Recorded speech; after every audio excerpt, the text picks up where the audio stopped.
Yeah, right. In New Thought, we believe that Jesus was one of the many master teachers that existed. And we call him the way shower. Not the great exception, but the great example.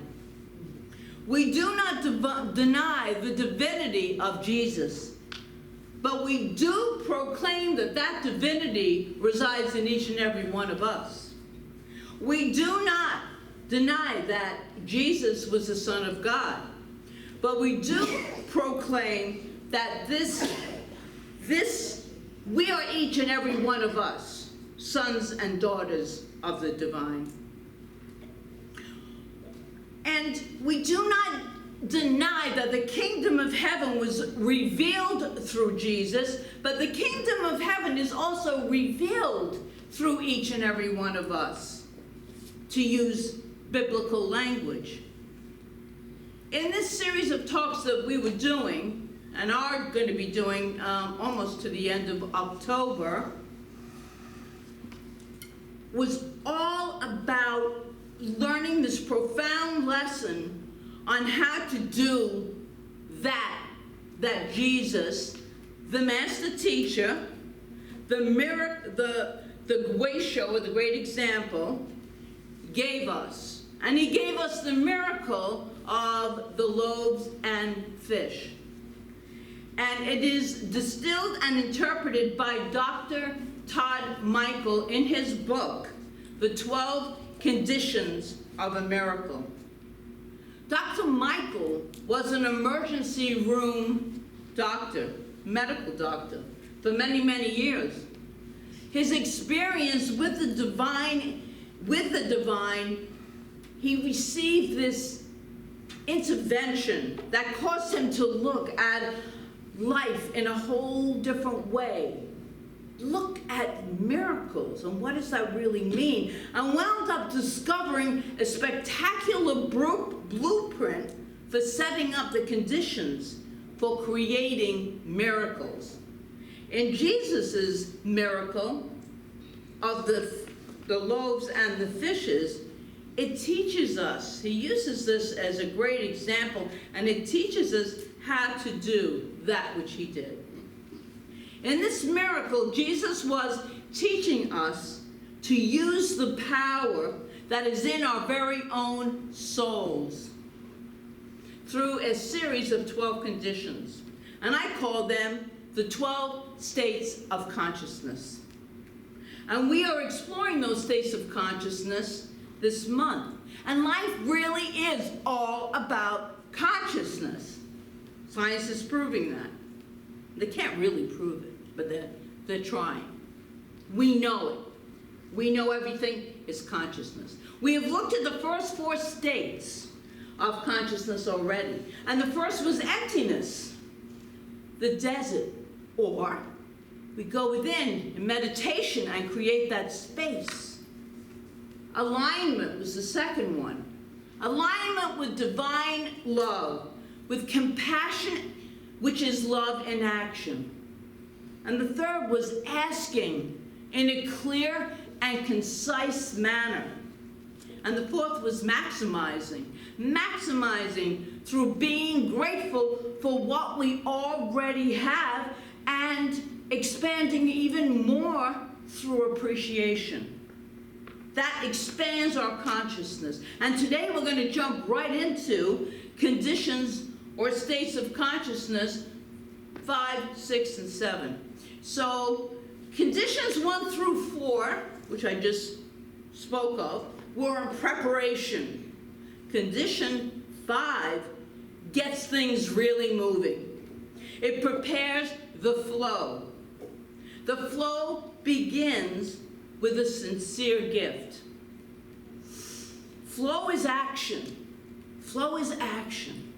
According to the account, this is really great. According to the account given in the book of John, Andrew, one of the disciples to Jesus, wrote, this is his account, there is a small boy here who has 5 loaves of bread and 2 fish, and he is offering them to us. Now, we can assume that that little boy was very hungry also, but he offered what he had to the disciples. With the innocence and trust of a child, he gave what he had. And he gave freely what he had. And he set up that whole condition. He set up the condition of flow. With the little boy's gift, the disciples passed the food forward to Jesus, who kept things moving. First, by raising the gift above his head, recognizing the true source of these gifts, and then by giving the food back to the disciples to begin to distribute. The 5th condition is the state of consciousness is giving. Giving. The act of giving relieves congestion and stimulates the flow and increase of all resources. At Luke 6:38, we read, "Whatever measure you use in giving, large or small, it will be used to measure what is given back to you." Or in the words of Ernest Holmes in Science of Mind book, when the law of circulation is stopped, stagnation results. It is only as we allow the divine current to flow through us, in and out, that we really express life. The law of giving, he says, and receiving is a definite. Emerson tells us to beware of holding too much good in our hands. The hand is a great example. The hand open to giving us and also allowing us to receive. And that same hand closed to giving is also closed to receiving. You cannot receive without giving. It's the law of circulation. These are spiritual laws. They are infallible. A clenched fist will not allow you to receive. And you've met people like that. They're like this, and there's no energy that can flow in and through and to them. There's no way. No matter how many affirmations, no matter how many inspirational books they read, when we give, we are being who we truly are.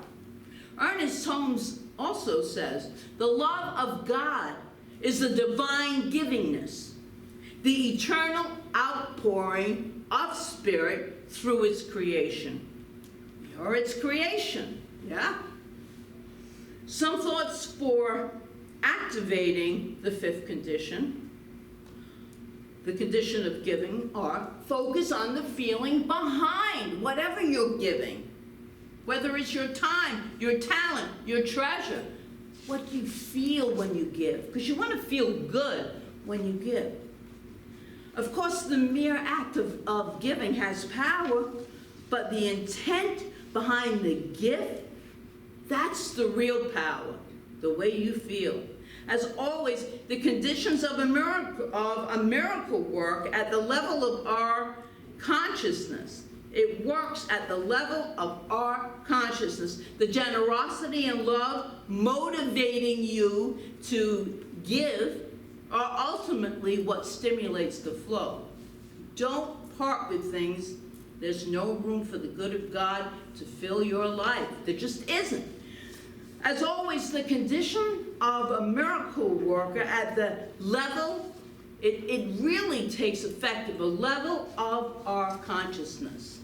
The generosity and love motivating us are what really stimulates the flow.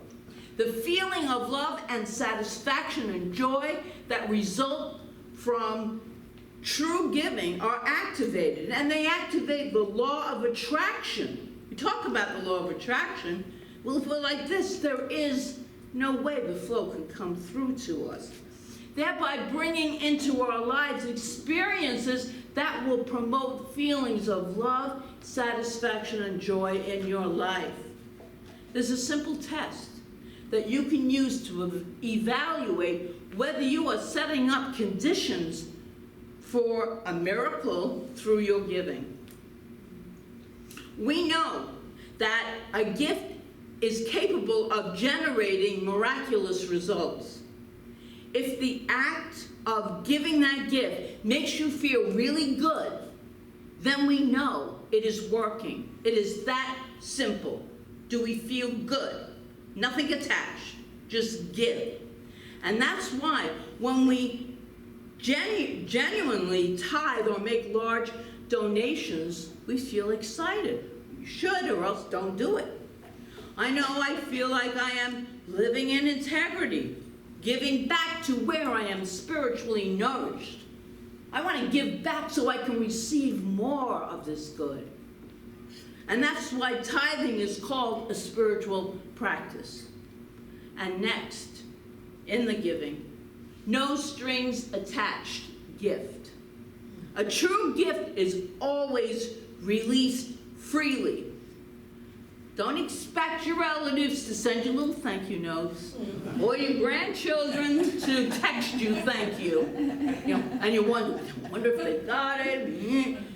It's given. It's put out there. No strings attached.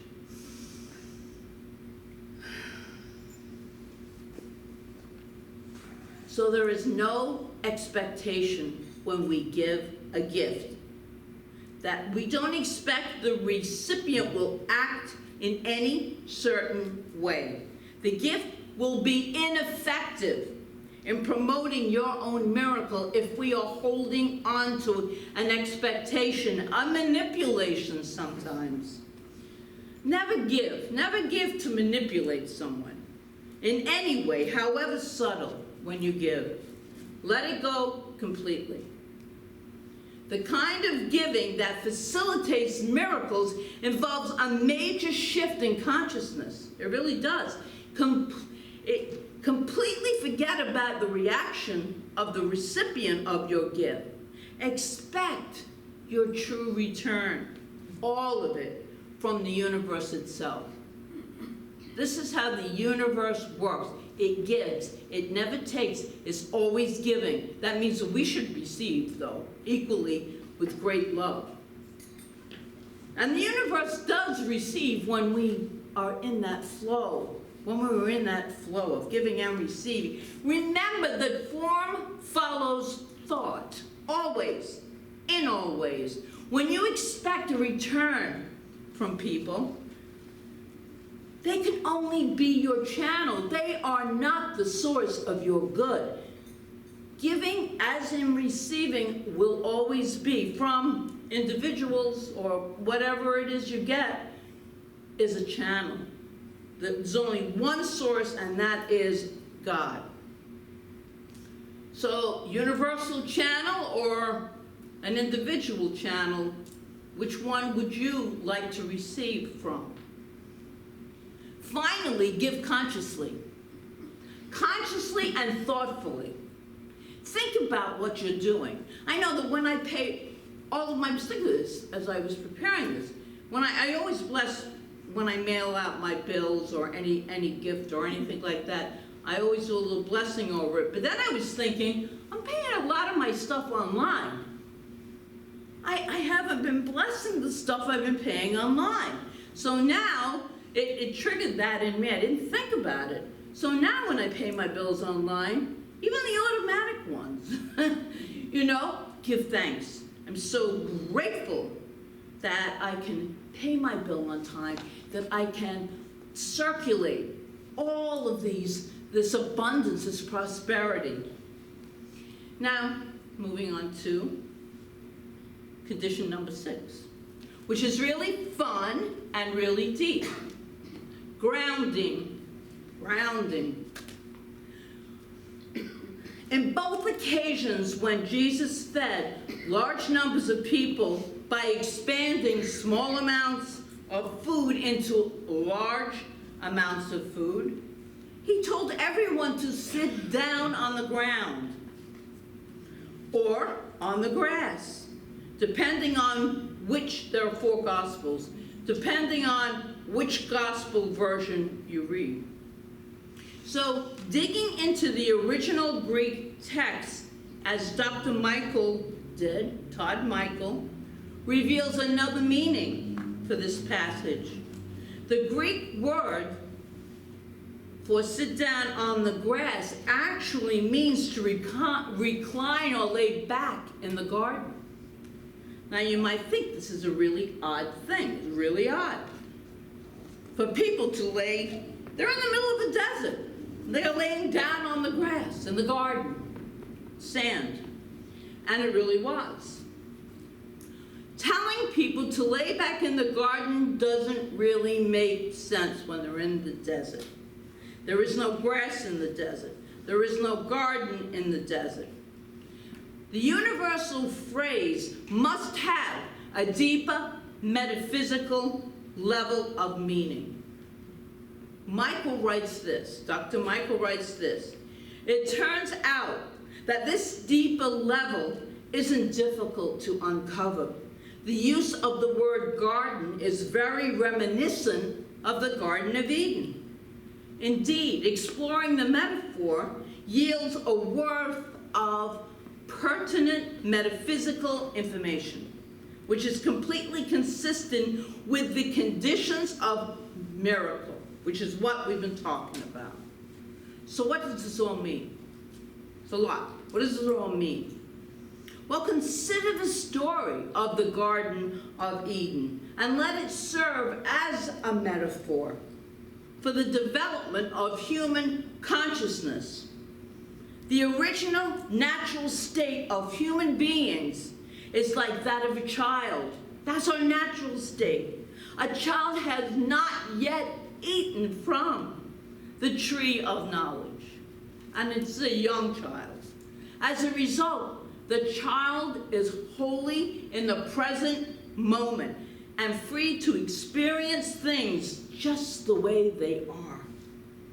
The child does not judge. The child feels no shame or nakedness. All the things we feel as adults.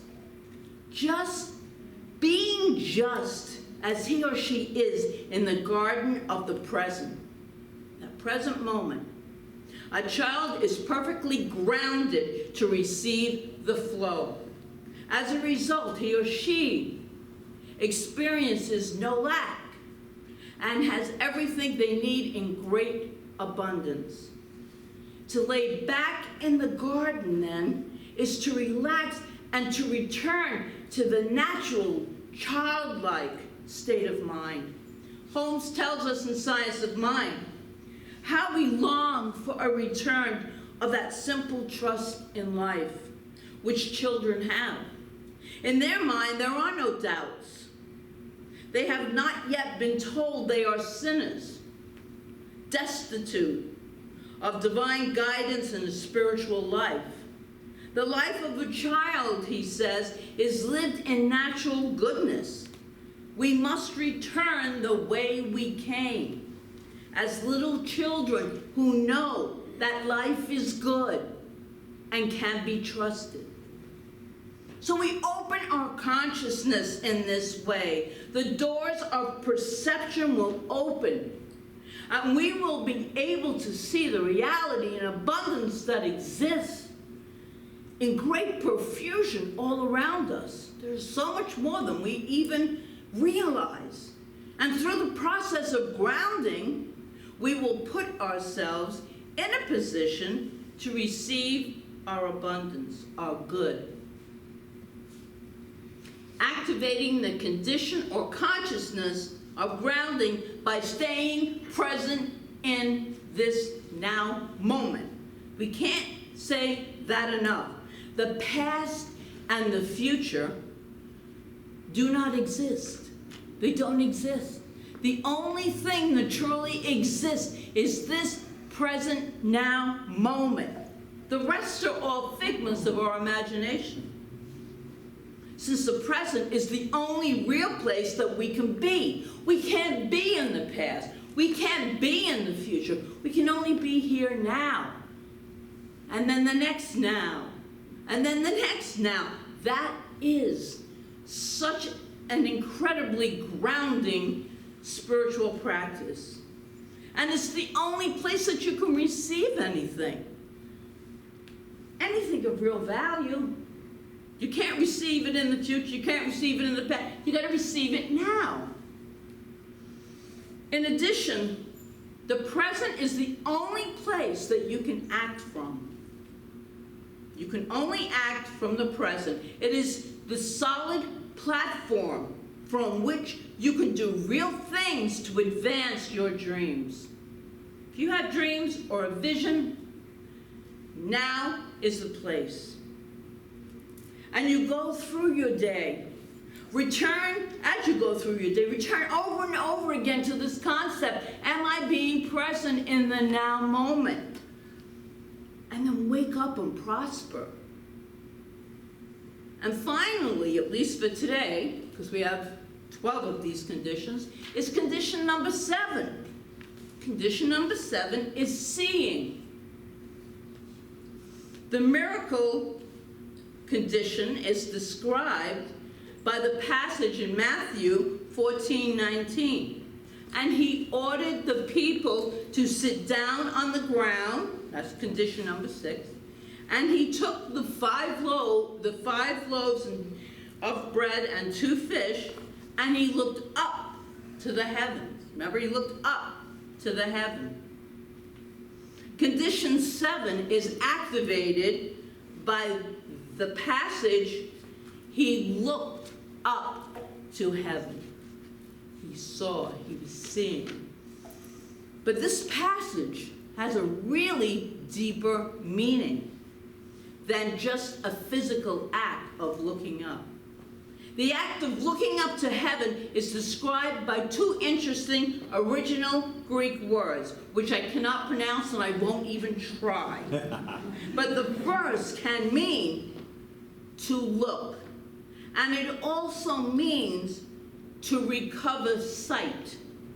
The second word could be translated to mean heaven, but there are other shades of meaning for it. It could also mean power or happiness. And a key meaning of it is the idea of elevation. So looking up to heaven more accurately says recovering our elevated sight, or turning away from conditions and focusing our attention on source. Turning away from conditions and turning our focus on source, which is another word for God. Consistently remembering where all resources originate is an incredibly powerful act.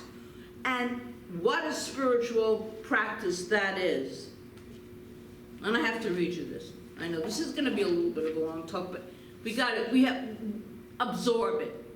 Take it in, because it's really important if we want to expand our consciousness in a great way. So Dr. Michael writes this: because there is only one source, and because everything in the universe comes from that source, every individual kind of matter and energy is in a reality, a different form, a manifestation of the same substance. Everything's energy, right? Everything is energy. God is energy, we are energy, everything is moving. All animal kind, everything that exists is energy.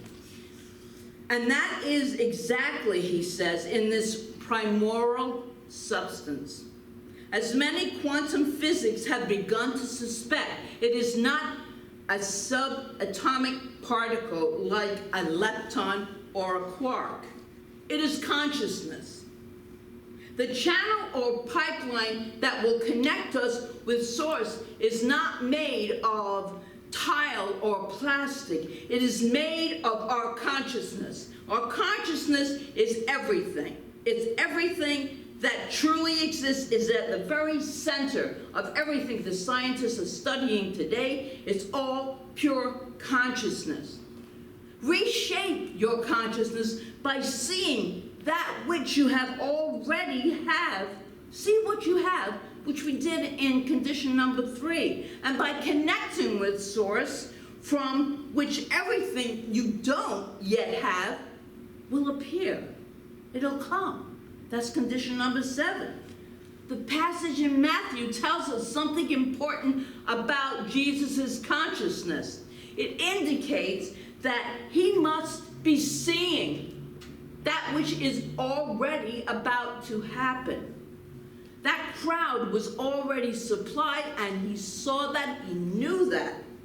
He must have had the mental image.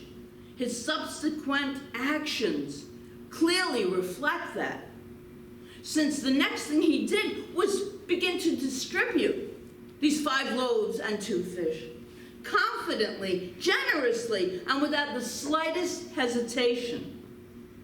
He could not have proceeded this way without having a clear picture of the final state. The 7th condition, the state of consciousness of a miracle, is establishing by restoring the vision. We do visioning. We vision in the present for what we want to experience in the future, but we do it in the present. It's like making reservations for a trip. You do it in the present, the trip is in the future, but the action is in the present now. And the 7th condition, state of consciousness of a miracle, is established by restoring that vision, by seeing the successful fulfillment of our desire in the mind's eye. Know it, see it, be it. No judgment around it. As if it were already real. We hear that a lot, but it's key. It is key. It is here. It is now.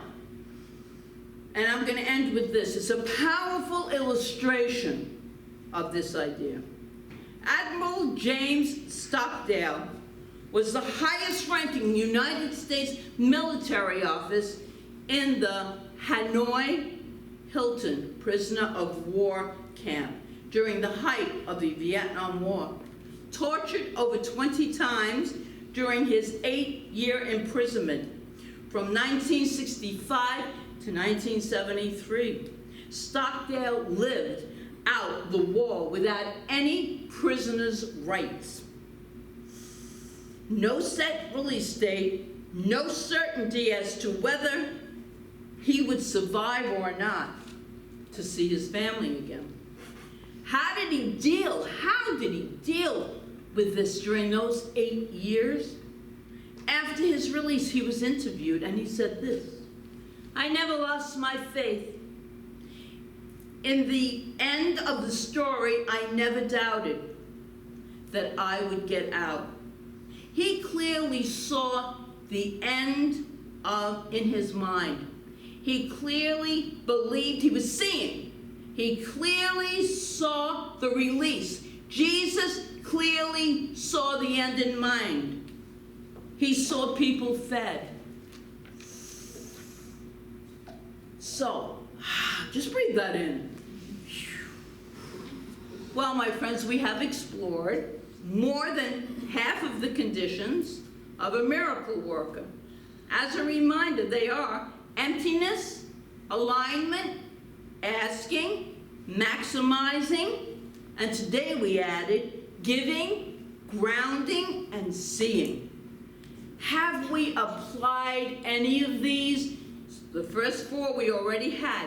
Have we applied them in our lives? Because we have to use this information. We have to do it and be it.